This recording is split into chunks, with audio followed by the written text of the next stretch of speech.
রাজশাহীর বাঘাই কৃষি প্রযুক্তি মেলায় মাটির পাত্রে সাজানো হয়েছে ১৪৫টি জাতের আম। গতবার ১০৫টি জাতের আম এই মেলায় ঠাঁই পেয়েছিল। উপজেলা কৃষি সম্প্রসারণ অধিদপ্তরের আয়োজনে এই মেলায় ১৫টি স্টল দেওয়া হয়েছে। অন্যান্য কৃষিপণ্য প্রদর্শনীর পাশাপাশি একটি স্টলে বাঘায় উৎপাদিত ১৪৫টি জাতের আম প্রদর্শন করা হয়। উপজেলার বিভিন্ন বাগান থেকে এসব আম সংগ্রহ করে দর্শনার্থীদের পরিচিতির জন্য প্রদর্শনীর স্টল স্থাপন করা হয়েছে।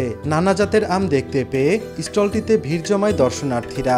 তারা বলছেন, একসাথে এত জাতের আম আগে কখনো দেখেননি তারা। কিছু আম চিনি আর কিছু একদমই অপরিচিত, এই মেলাতে এসে প্রথম দেখছি। বাঘায় উৎপাদিত আমের মধ্যে রয়েছে দুধকোমর, জামাইভোগ, ফোনিয়া, আরাজাম, আনারকুলি, চাপাগুটি, ব্যাঙ্গোম্যানানা, কিং অব চাকাপাত, ইঁদুরচাটা ও জায়তুন।